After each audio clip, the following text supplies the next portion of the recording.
Hello everyone. Last term पे हमने discuss किया था ना कि हम लोग को कैसे क्या प्लानिंग होनी चाहिए, कैसे क्या पढ़ना चाहिए ना। आज हम लोग को ना वेक्टर से स्टार्ट करते हैं, ठीक है। वेक्टर का हम चैप्टर का रिवीजन करते हैं, ठीक। चलिए, क्या होता है वेक्टर, सुनना ध्यान से। कोई भी ऐसी फिजिकल क्वांटिटी जिसमें मैग्नीट्यूड हो, ठीक है, डायरेक्शन हो और वेक्टर एडिशन को फॉलो करें।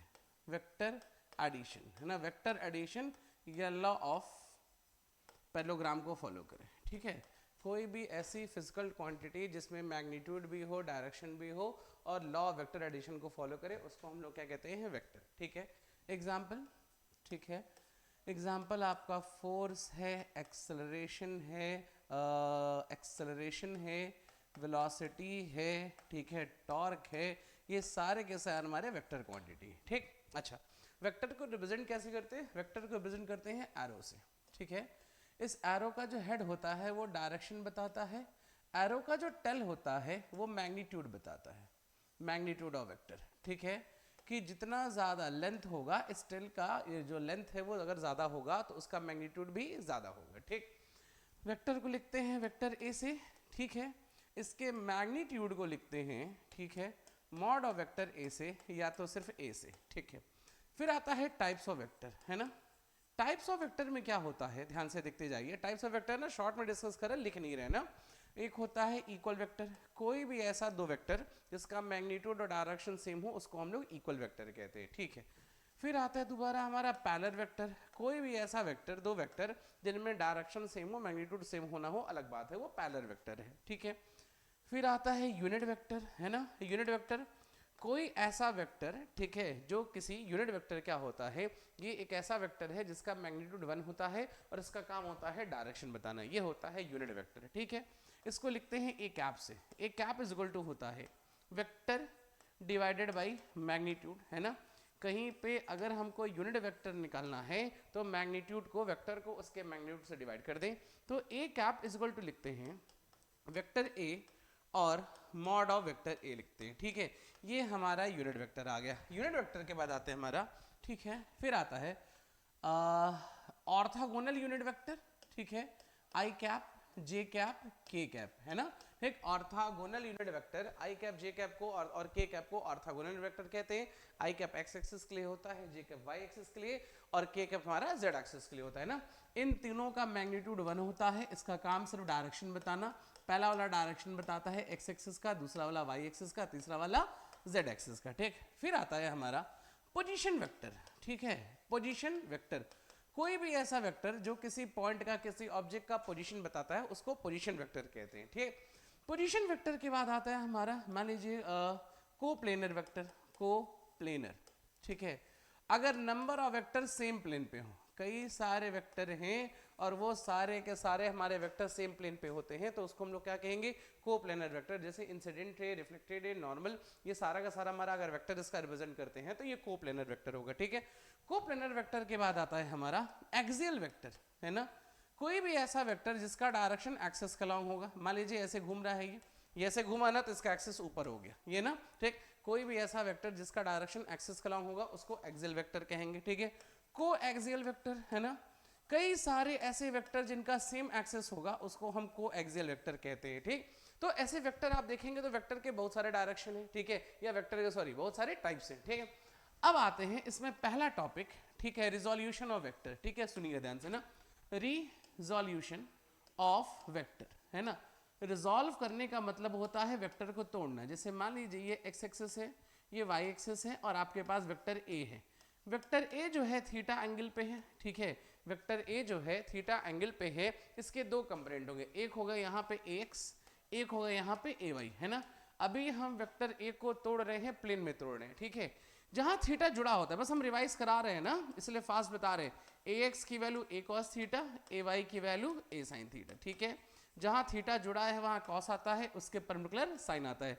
Vector A is equal to लिखते हैं A X I cap plus A Y J cap. Vector A की वैल्यू होती है A X I cap plus A Y J cap, है ना। अगर इसका मैग्नीट्यूड आपसे कोई पूछेगा ना तो क्या करेंगे, अंडर रूट एक्स के स्क्वायर को ए और वाई के स्क्वायर को ऐड कर देंगे, ठीक है। अच्छा, फिर आते हैं इसका आप रेशियो ले लीजिए, sine by cos tan theta, tan theta is equal to आ जाएगा आपका A Y by A X, तो थीटा की वैल्यू कितनी आ जाएगी, tan inverse A Y upon A X, है ना। ये आपका रिजोल्यूशन ऑफ वेक्टर हो गया। रिजोल्यूशन ऑफ वेक्टर कहाँ पे हो गया हमारा, रिजोल्यूशन ऑफ वेक्टर ये 2D में हो गया। अच्छा, जैसे सिंपल सा क्वेश्चन है, या और भी पढ़ लेते हैं पहले, है ना।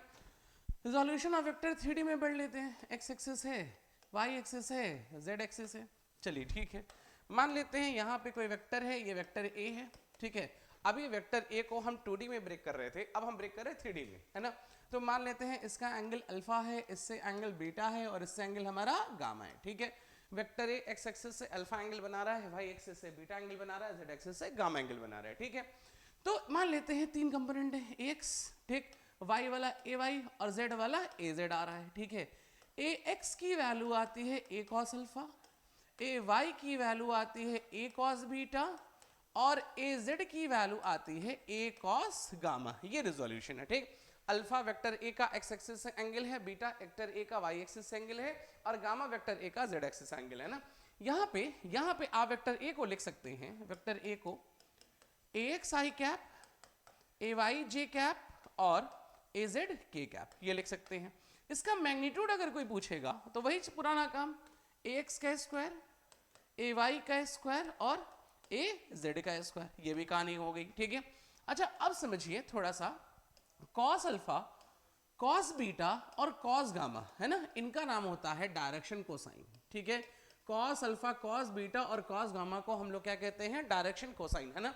इनके स्क्वायर का sum, cos square alpha, cos square beta plus cos square gamma, है ना, इनके स्क्वायर का सम 1 होता है, ठीक है। ये हमारा रिलेशन है। अच्छा, और इसमें लिखना चाहें तो कॉस स्क्वायर अल्फा की जगह आप लिख सकते हैं, कॉस स्क्वायर अल्फा की जगह लिख सकते हैं 1 माइनस साइन स्क्वायर अल्फा, तो लिखेंगे ना 1 minus sine square alpha plus 1 minus sine square beta plus 1 minus sine square gamma is equal to 1, ठीक है।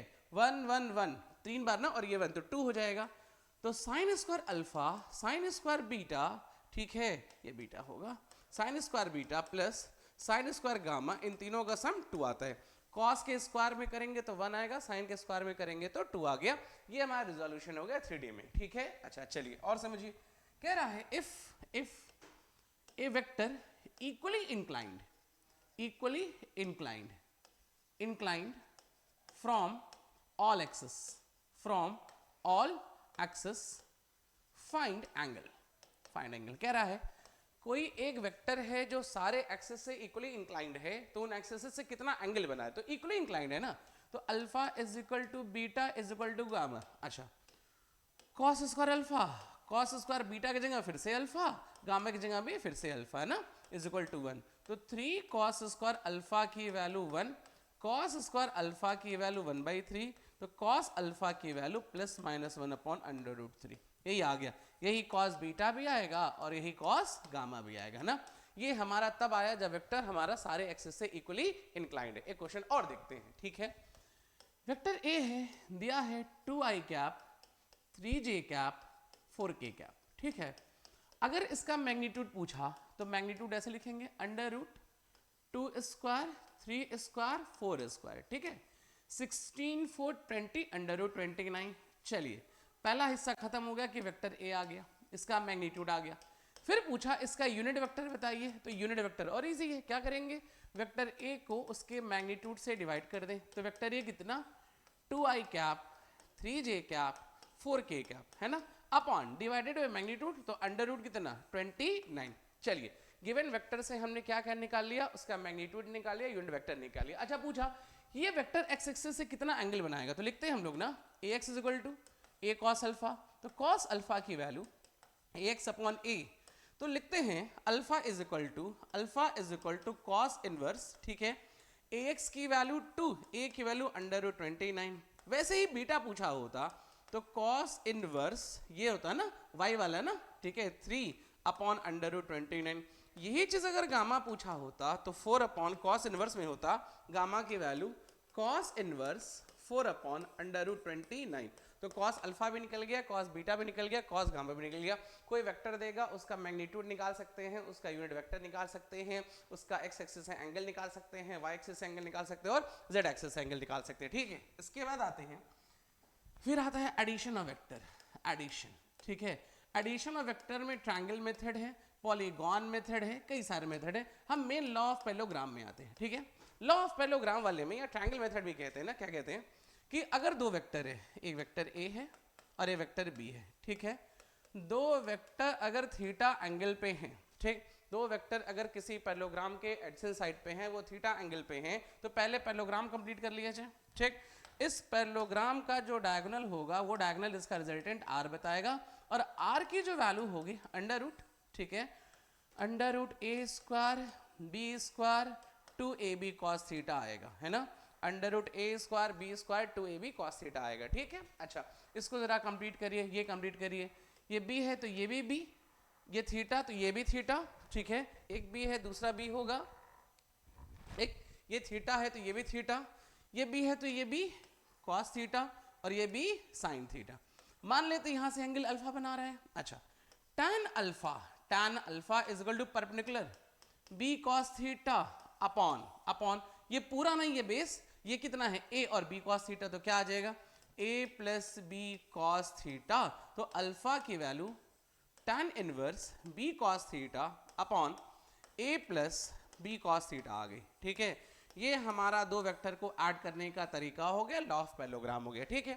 जो अल्फा क्या है ना, अल्फा हमारा रिजल्टेंट आर का एंगल है वेक्टर ए से, अल्फा हमारा रिजल्टेंट आर का एंगल है ए से, और दो वेक्टर रिजल्टेंट की वैल्यू ये है। अच्छा, अब समझिए, है ना, अगर दो वेक्टर आपस में पैरेलल हो जाए ना, तो आर की वैल्यू जो आती है ए प्लस बी आती है, ठीक है। यहाँ रख लेंगे ना, पैरेलल है तो cos 0 होगा, cos 0 की वैल्यू 1, दोनों एक दूसरे के एंटी पैरेलल हो जाए तो 180, तो आर की वैल्यू a माइनस बी होगी। अगर दो वेक्टर एक दूसरे के परपेंडिकुलर हो जाएं तो आर की value under root A square plus B square, है ना। दो वेक्टर अगर पैरेलल है तो सम हो जाएगा, एंटी पैरेलल तो सब्ट्रैक्ट हो जाएगा, 90 है तो under root A square B square, है ना। थोड़ा सा और करते हैं, ठीक है, थोड़ा सा और कर लेते हैं। कह रहा है दो वेक्टर का मैग्नीट्यूड भी सेम है, चलिए दो वेक्टर का मैग्नीट्यूड सेम है और दोनों वेक्टर पैरेलल हैं, तो आंसर क्या आएगा 2a आएगा। दो एक दूसरे के एंटी पैरेलल हैं तो आंसर क्या आएगा 0। दो वेक्टर 90 डिग्री पे हैं तो आंसर क्या आएगा √2a। दो वेक्टर अगर 60 डिग्री पे हैं तो आंसर क्या आएगा √3a। दो वेक्टर अगर 120 पे हैं तो आंसर क्या आएगा a आएगा, है ना।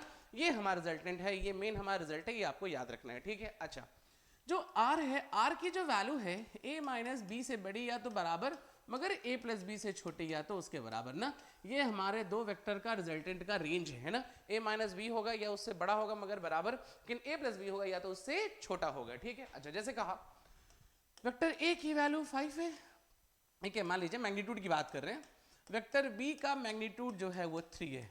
कह रहा है किस तरह से जोड़े कि इसकी वैल्यू 1 आ जाए, तो ध्यान से देखो इसका r मैक्स कितना आएगा, r मैक्स 5 और 3 8, r मिनिमम की वैल्यू जो है 5 माइनस 3, मतलब इसका रिजल्टेंट 8 से 2 के बीच में ही होगा, 1 लाना पॉसिबल नहीं है। हम इसको वेक्टर को किसी भी तरह जोड़ेंगे ना, 1 नहीं आएगा, 0 नहीं आएगा, 9 नहीं आएगा, 10 नहीं आएगा, तो किसी भी वेक्टर का रेंज इससे ज्यादा नहीं हो सकता। अच्छा, जैसे कहा वेक्टर ए 6 कहा, वेक्टर बी 4 कहा या 3 कह दिया, ठीक है, तो इसके रिजल्टेंट की जो मैक्सिमम वैल्यू होगी ना, मैक्सिमम वैल्यू 9 होगी, इसकी मिनिमम वैल्यू जो होगी 3 होगी, तो रेंज की वैल्यू 3 या उसके बराबर, लेकिन 9 से छोटा या उसके बराबर, 3 से छोटा नहीं पॉसिबल है, 3 से बड़ा नहीं पॉसिबल है। ये हमारा सारा काम कहाँ से है, रेंज से। अच्छा, हमको दो वेक्टर चाहिए 2 या ऐड करते हैं, ठीक है, मिनिमम मिनिमम मिनिमम 3, 2 नहीं 3 unequal vectors, vectors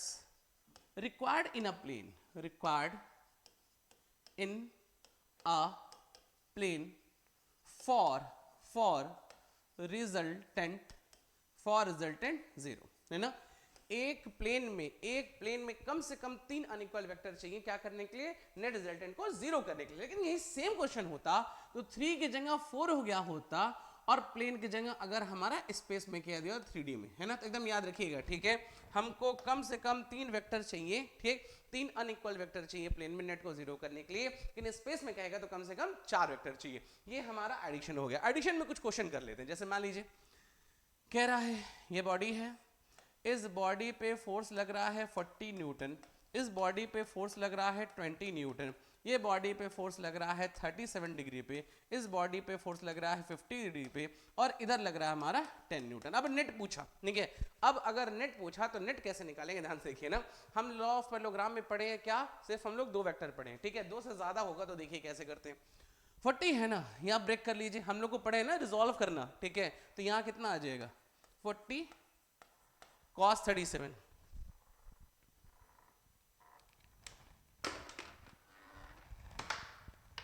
ठीक है। 40 cos 37, cos 37 की वैल्यू 4/5 दैट इज 16, और वैसे ही यहाँ 40 sin 37 3/5 है ना, 16 मैंने बोल दिया, 5 8 32 हो जाएगा ये 32, और ये हो जाएगा आपका 24। वैसे इसको ब्रेक करते हैं, 20 cos 37 इंटू 4/5, ये 16 आ गया, ये 12 आ गया, है ना। मैंने इन दोनों फोर्सेस को ब्रेक कर लिया। अब एक्स एक्सिस की बात करो तो एक्स पे देखो कौन कौन है, 16 है, 32 है, 16 है, 32 है, और उधर वाला माइनस है 10, ठीक है। तो ये वैल्यू हो जाएगी 38। ये किस एक्सिस पे आ गया, एक्स। अगर वाई एक्सिस पे बात करें तो वाई एक्सिस पे ऊपर है 24, नीचे है 12, तो नेट हो जाएगा हमारा 12, ठीक है। तो एक्स एक्सिस का फोर्स आ गया 38, वाई एक्सिस का फोर्स आ गया 12। अब देखो एक फोर्स एक्स एक्सिस पे है, एक फोर्स वाई एक्सिस पे है, दोनों फोर्सेस एक दूसरे के परपेंडिकुलर हैं, और दो फोर्सेस एक दूसरे के परपेंडिकुलर होते हैं तो रिजल्टेंट कैसे निकालते हैं, एफ नेट की वैल्यू अंडर रूट 38 का स्क्वायर प्लस 12 का स्क्वायर ना। तो अगर 2 वेक्टर देगा तो डायरेक्टली आप ऐड कर लेंगे, लेकिन 2 वेक्टर से ज्यादा देगा तो आपको कंपोनेंट लेके सॉल्व करना पड़ेगा। ये हो गया एडिशन। एडिशन के बाद आते हैं सब्ट्रैक्शन। सब्ट्रैक्शन, ठीक है। सब्ट्रैक्शन देखिए क्या करना है। मान लीजिए वेक्टर ए है, ठीक है, और ये आपका वेक्टर बी है, ठीक है, ये आपका रिजल्टेंट आर है। चलिए ठीक है, तो आर इज इक्वल टू आप लिख रहे हैं vector A plus vector B. अच्छा मान लीजिए ये वेक्टर ए है और ये उल्टा कर लिया माइनस बी, और रिजल्टेंट आर है, ठीक है। तो क्या लिखेंगे, resultant R is equal to, ठीक है, resultant A plus of minus B, तो ये हो जाएगा ए माइनस बी। ये हमारे 2 वेक्टर का डिफरेंस है ना, सब्ट्रैक्शन है। अच्छा और समझिए, आर इज इक्वल टू लिखते हैं अंडर रूट ए स्क्वायर, है ना, A square B square 2ab cos theta, A square minus B का स्क्वायर तो बी स्क्वायर, और 2ab तो माइनस 2ab cos थीटा। ये हमारा तब लगेगा जब 2 वेक्टर का हमको डिफरेंस चाहिए होगा। अच्छा और समझो, ठीक है, जैसे मान लो ये ट्राइंगल है ए, ये ट्राइंगल है बी, और रिजल्टेंट है इसका क्या, सी, ठीक है। Vector C is equal to vector A plus vector B, है ना।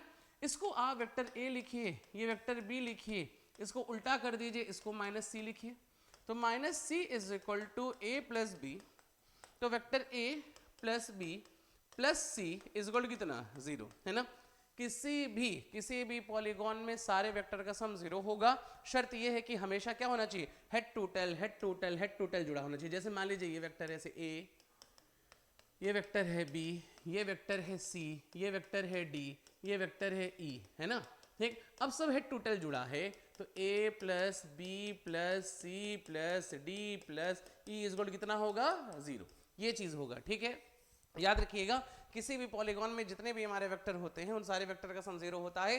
कंडीशन होता है कि जुड़ा कैसे होना चाहिए, हेड टू टेल। अच्छा ये हो गया एडिशन सब्ट्रैक्शन। एक क्वेश्चन कर लेते हैं, क्वेश्चन करते हैं। अच्छा एक चीज और देखिए, A square B square minus 2ab cos theta, ठीक है। अब 2 वेक्टर अगर इक्वल एंगल बना रहे हैं ना, मान लीजिए कि ये जो है ना दोनों वेक्टर इक्वल है, a is equal to B है, चलिए ठीक है, तो 2a square minus 2a square cos theta, ठीक है, 2a स्क्वायर कॉमन ले लीजिए 1 माइनस cos थीटा, और इसको आप ब्रेक करिए तो 2a स्क्वायर आप cos 2 थीटा को ब्रेक कर सकते हैं, किससे ब्रेक कर सकते हैं, 1 minus 2 sine square theta by 2 से। तो 1 से लिखेंगे 1 minus 1 plus 2 sine square theta by 2 आ गया, ये रूट आ गया, 1 से 1 2 to 4 का रूट 2 ए स्क्वायर का ए साइन थीटा बाई 2, है ना। ये हमारा आंसर तब आया 2 वेक्टर का सब्ट्रैक्शन है जब दोनों का मैग्नीट्यूड क्या है, सेम है, ठीक है। जैसे ये सब्ट्रैक्शन निकाले इसलिए ना कि अगर ऐसा क्वेश्चन आपसे कोई पूछे कि मान लीजिए ये वेलोसिटी v जा रहा है, ये वेलोसिटी v जा रहा है, यहाँ से यहाँ तक गया, गलत फिगर बना दिया, ये वेलोसिटी v ऐसे जा रहा है, यहाँ से गया तो फिर वेलोसिटी v गया, ये डेल्टा थीटा, तो चेंज इन वेलोसिटी पूछेगा ना तो बिल्कुल सेम तरह सॉल्व होगा। आंसर आ जाएगा कितना, 2v sin थीटा बाई 2। ठीक है, तो हम दो वेक्टर का एडिशन पढ़ लिए, दो वेक्टर का सब्ट्रैक्शन पढ़ लिए, दो वेक्टर को रिजॉल्व कर लिए, एक बार x एक्सिस y एक्सिस वाले पे कर लिए, एक बार स्पेस में कर लिए। ठीक है, फिर देखिए आगे क्या होता है। फिर आते हैं मल्टीप्लिकेशन। मल्टीप्लिकेशन, ठीक है, मल्टीप्लिकेशन ऑफ वेक्टर। दो तरह का मल्टीप्लिकेशन है। अगर दो वेक्टर को आप मल्टीप्लाई करते हैं, उनके मल्टीप्लाई करने से आंसर स्केलर आता है, तो आप डॉट प्रोडक्ट लेते हैं या स्केलर प्रोडक्ट लेते हैं ना। तो पहला आपका आता है स्केलर प्रोडक्ट, स्केलर और डॉट प्रोडक्ट। ठीक है, समझिए, A dot B is equal to A B cos theta, है ना। A dot B is equal to क्या, ए बी कॉस थीटा। कहीं पे भी दो वेक्टर का डॉट प्रोडक्ट निकालना है तो आप ऐसे डिफाइन करेंगे, the product of magnitude and cosine angle between them is called A dot B या ए बी कॉस थीटा। ठीक, अच्छा, इनका जो रिजल्ट है, इनका जो रिजल्ट है वो रिजल्ट हमारा स्केलर क्वांटिटी आता है। ठीक है, दो वेक्टर का अगर आप डॉट प्रोडक्ट लेते हैं, डॉट प्रोडक्ट का जो रिजल्ट होता है वो हमेशा स्केलर क्वांटिटी आता है। या ऐसे ही याद रखिए कि हमको अगर स्केलर क्वांटिटी चाहिए तो डॉट लेंगे, या ऐसे याद रखिए कि डॉट प्रोडक्ट क्या करता है, एक वेक्टर का दूसरे के ऊपर इफेक्ट बताता है ना। एक वेक्टर का दूसरे के ऊपर इफेक्ट बताता है, कौन सा प्रोडक्ट, डॉट प्रोडक्ट। अच्छा, आ जाइए इसकी प्रॉपर्टीज। ठीक है, properties, A dot B is equal to B dot A, ये कम्यूटेटिव लॉ को फॉलो करेगा। A dot B plus C is equal to A dot B plus A dot C, है ना। या तो माइनस रहेगा तो माइनस होगा, मतलब कि डॉट को आप डिस्ट्रीब्यूट कर सकते हैं एडिशन के ऊपर भी और सब्ट्रैक्शन के ऊपर भी कर सकते हैं। ठीक है, फिर कहा अगर किसी वेक्टर का खुद से प्रोडक्ट लेते हैं ना, उसको कहता है सेल्फ प्रोडक्ट। ठीक है, किसी वेक्टर का खुद से प्रोडक्ट लेते हैं उसको कहता है self product, self dot product, है ना। अच्छा, कोई वेक्टर खुद के पैरेलल होगा तो A dot A cos 0 that is क्या, ए स्क्वायर, है ना। ये सेल्फ डॉट प्रोडक्ट है, सेल्फ डॉट प्रोडक्ट, है ना। कहीं पे सेल्फ डॉट प्रोडक्ट कहेगा मतलब कि उस वेक्टर का मल्टीप्लिकेशन खुद से। अच्छा, दो वेक्टर अगर पैरेलल हैं, ए पैरेलल टू बी है तो फिर से 0, तो A dot B is equal to कितना हो जाएगा, ए बी। मतलब दो वेक्टर अगर पैरेलल है तो उनका डॉट प्रोडक्ट जो होगा उनके मैग्नीट्यूड के प्रोडक्ट के बराबर होगा। अच्छा, दो वेक्टर एक दूसरे के परपेंडिकुलर हैं तो थीटा 90 होगा, तो a डॉट बी कॉस 90 0 होता है, ये वैल्यू कितनी आएगी, 0 आएगी। अच्छा, ठीक है, फिर आते हैं डॉट हो गया, ये हो गया। अच्छा, i डॉट आई, ये सेल्फ डॉट प्रोडक्ट ही तो है, i dot I, j dot J, k dot k करेंगे तो ये सारी वैल्यू 1 आएगी। ठीक, ये सारी 1 आएगी, है ना। लेकिन i डॉट जे करते हैं, j डॉट k करते हैं, है ना, या तो k डॉट i करते हैं या तो i डॉट k करते हैं, i j j k k i, ठीक है, या तो k j कर लें, कुछ भी कर लें ना, ये हमेशा 0 आएगा। ठीक, सेम वाला होगा तो 1 आएगा, डिफरेंट वाला होगा तो 0 आएगा। थोड़ा और करते हैं, समझिएगा। ठीक है, किसी वेक्टर को स्पेस में लिखें तो ऐसे लिखेंगे, ए X I cap, A Y J cap, A Z के कैप। ठीक है, ए जेड के कैप। वेक्टर बी को स्पेस में लिखें तो क्या लिखेंगे, B x I cap, B Y J cap और बी जेड के कैप। अब अगर ए डॉट बी की बात करें तो ए डॉट बी की बात करेंगे तो आई का आई से बाकी सबसे तो 0 हो जाएगा ना, ऐसे ही पढ़ा होगा। तो ऐसे लिखते हैं, A X B X plus A Y B Y plus A Z B Z, है ना। ये दो वेक्टर के बीच का डॉट प्रोडक्ट है। अच्छा, अगर इनके बीच का एंगल पूछे तो क्या लिखेंगे, A dot B is equal to क्या लिखें, ए बी कॉस थीटा। तो कॉस थीटा की वैल्यू लिखेंगे A dot B upon mod of A B. A dot B की वैल्यू आप उठा के लिख सकते हैं, क्या लिखें, A X B X plus A Y B Y plus A Z B Z upon नीचे ए का मैग्नीट्यूड ना, तो अंडर रूट क्या, ए एक्स का स्क्वायर, ए वाई का स्क्वायर, ए जेड का स्क्वायर, और बी का मैग्नीट्यूड बी एक्स का स्क्वायर, बी वाई का स्क्वायर और बी जेड का स्क्वायर, है ना। ये हमारा दो वेक्टर के बीच का कॉस आ गया, एंगल आ गया। ठीक है, ये हमारा डॉट प्रोडक्ट हो गया। जैसे सिंपल सा क्वेश्चन कर लेते हैं ना, कहा, ठीक है, कह रहा है vector A is equal to 2i cap j cap k cap, vector B के लिए लिखा है i cap 3j cap k cap, है ना। अगर इसका a डॉट बी पूछता है तो a dot B simple simple multiply कर लीजिए, 2 into 1 2, 3 into 1 3 plus 1 that is कितना 6। मॉड ऑफ ए निकालते हैं, अंडर रूट 4 1 6 हो गया, फिर अंडर रूट बी, इसका मॉड ना 1 9 1 दैट इज 11 हो गया।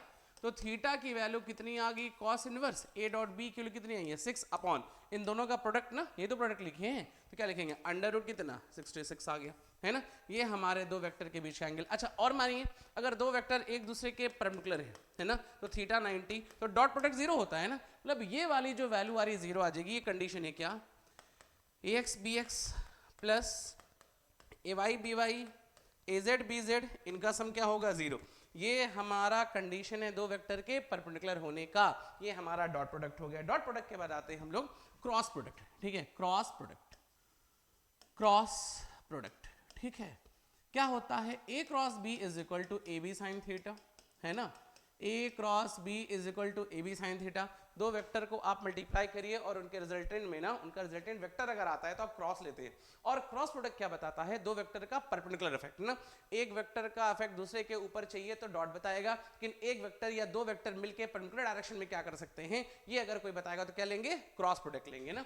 अच्छा अब ध्यान से देखो, अगर इसका मैग्नीट्यूड निकालें a क्रॉस b का, अगर मैग्नीट्यूड निकालना है तो मैग्नीट्यूड होगा ए बी साइन थीटा, लेकिन अगर इसका डायरेक्शन निकालना है तो right hand palm rule, right hand thumb rule, जो भी आप कह सकते हैं ना, जैसे जैसे कहते हैं ये वेक्टर a है और ये वेक्टर b है, ठीक है। आपको a क्रॉस b का डायरेक्शन निकालना, आपको रूल याद होगा, आप अपना राइट हैंड यूज करेंगे, राइट हैंड को यूज करेंगे और वेक्टर a पे पहले हाथ को रखेंगे, इस तरह से वेक्टर a पे रखेंगे कि ये जो पाम है ना, पाम का फेस b की तरफ हो, तो ऐसे ऐसे रखा। अब b की तरफ घुमा रहे, थंब की तरफ बाहर बाहर आ रहा है, तो a क्रॉस b की वैल्यू बाहर है, a क्रॉस b। यही चीज वेक्टर a ऐसे ले लेते हैं, वेक्टर भी ऐसे ले लेते हैं, ये थीटा, हाथ को a पे रखा इस तरह से कि पाम b की तरफ, ये घुमाया बाहर, तो बाहर आ गया, ये हमारा डायरेक्शन है a क्रॉस b का ना। तो जब भी हमको डायरेक्शन निकालना हो a क्रॉस b का, राइट हैंड पाम रूल या थंब रूल लगा लेंगे, ठीक। अब समझिए जरा और समझिए, a cross b is not equal to b cross a, है ना, ये कम्यूटेटिव लॉ को फॉलो नहीं करेगा, क्योंकि इन दोनों का भले मैग्नीट्यूड सेम हो मगर डायरेक्शन अपोजिट होगा। a क्रॉस b का मैग्नीट्यूड b क्रॉस a के क्या होगा, बराबर होगा, लेकिन ये दोनों आपस में नहीं बराबर होंगे, क्योंकि मैग्नीट्यूड भले सेम हो मगर डायरेक्शन अलग अलग होगा। अच्छा फिर a cross b plus c is equal to a cross b plus a cross c, है ना, ये माइनस है तो माइनस, मतलब कि क्रॉस को डिस्ट्रीब्यूट कर सकते हैं एडिशन के ऊपर और क्रॉस को डिस्ट्रीब्यूट कर सकते हैं सब्ट्रैक्शन के ऊपर, क्रॉस को एडिशन और सब्ट्रैक्शन दोनों के ऊपर डिस्ट्रीब्यूट किया जा सकता है। अच्छा फिर पढ़ा है ना, a क्रॉस है सेल्फ क्रॉस प्रोडक्ट, तो क्या लिखे, a साइन 0 0 की वैल्यू 0, है ना, किसी वेक्टर का सेल्फ क्रॉस प्रोडक्ट की वैल्यू 0 होती है। अच्छा अब बताओ, दो वेक्टर अगर पैरेलल है थीटा 0 तो a क्रॉस b की वैल्यू 0 होगी, दो वेक्टर अगर परपेंडिकुलर है थीटा 90 तो a क्रॉस b की वैल्यू ए बी के बराबर होगी, ठीक है। i cross i, j cross j और k क्रॉस k की वैल्यू जो होती है, ठीक है, ये 0 होती है ना, सेम वाला मल्टीप्लाई कर दे, क्रॉस में तो 0 होता है, डॉट में 1 होता है, ठीक। अच्छा और करते हैं, ऐसे याद रखिए कैसे, i j k, ठीक है, i क्रॉस j, फिर j क्रॉस k, फिर k क्रॉस i, है ना, ऐसे एकदम से याद रखना, क्लॉक एंटी क्लॉक, इधर जाओ प्लस उधर जाओ माइनस, फालतू बात नहीं है ना। i j k i j लिया तो k आ गया, j k लिया तो i आ गया, k i लिया तो j आ गया। इसमें से कुछ भी उल्टा करेंगे ना, k क्रॉस i करेंगे तो माइनस k आएगा, k क्रॉस j करेंगे तो माइनस i आएगा, और i क्रॉस k करेंगे तो माइनस j आएगा। ये हमारा हो गया। और समझिए, ठीक है, थोड़ा सा और, एक अगर हमारा वेक्टर a और वेक्टर b, है ना, किसी पैरेललोग्राम के एडजेसेंट साइड पे हैं, तो इस पैरेललोग्राम का जो एरिया होगा इनके क्रॉस प्रोडक्ट के मैग्नीट्यूड के बराबर होगा, है ना, कि कहीं पे अगर हमारा दो वेक्टर है, वेक्टर a है वेक्टर b है, और वो हमारा किसी पैरेललोग्राम के एडजेसेंट साइड पे है, तो उनका क्रॉस प्रोडक्ट जो होगा उस पैरेललोग्राम का एरिया बताएगा। अच्छा यही वेक्टर a और यही वेक्टर b, है ना, किसी ट्रायंगल के एडजेसेंट साइड पे हो, तो इसके क्रॉस प्रोडक्ट के मैग्नीट्यूड का हाफ जो होगा ट्रायंगल का एरिया बताएगा। ये सारा बात याद रखिएगा, ठीक। और समझिएगा ध्यान से ना, ये वेक्टर a है, ये वेक्टर b है, और ये हमारा ऊपर है a क्रॉस b, ठीक है। a क्रॉस b a के भी परपेंडिकुलर होता है, b के भी परपेंडिकुलर होता है ना, a is perpendicular to a cross b, b is perpendicular to a cross b, ठीक है।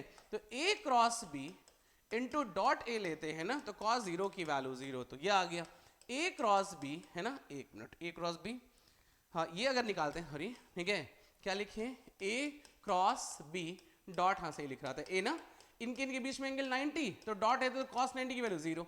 अगर लिखे a cross b dot b, तो वैल्यू इसकी भी कितनी हो जाएगी 90 की वैल्यू 0 आ जाएगी। आ गया ना, तो ये बात याद रखिएगा। अच्छा एक चीज और, इसको स्केलर ट्रिपल प्रोडक्ट भी कहते हैं ना, a dot b cross c है ना, इसको कहते हैं स्केलर ट्रिपल प्रोडक्ट। ये 0 नहीं होगा, इसको कहते हैं स्केलर, यहां अलग से लिखते हैं, ठीक है।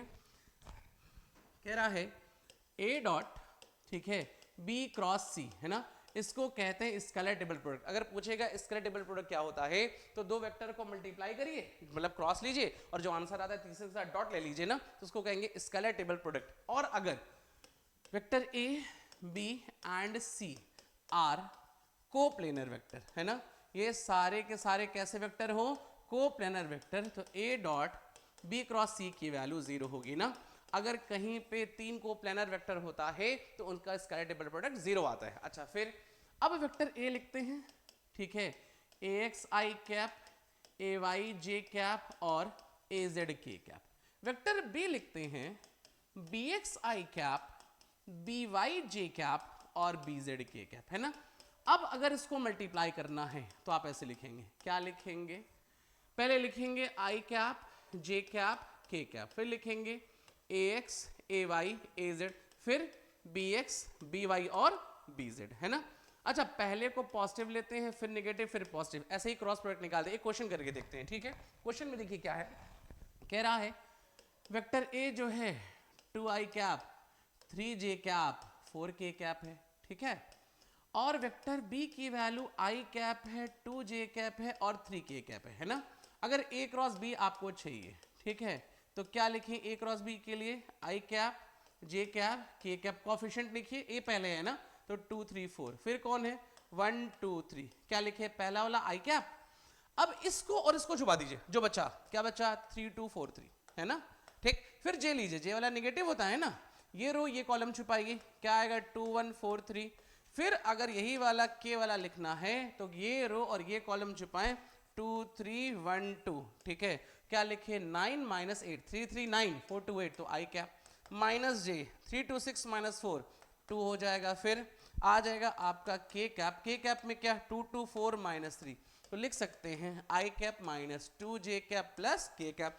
ये हमारा a क्रॉस b आ गया। और सुनिए है ना, if vector a parallel to b, तो ax upon bx is equal to ay upon by is equal to az upon bz। ये रेशियो हमारा बराबर होगा कब, जब वेक्टर a और b आपस में कैसे हो, पैरेलल। ये वेक्टर का पूरा शॉर्ट रिकैप हो गया। अगर आपको पसंद है, ठीक है, ठीक लग रहा है, तो अगले वाली क्लास में ना इसमें हम क्वेश्चन डिस्कस कर लेंगे, फिर नेक्स्ट चैप्टर पे चलेंगे। Thank you.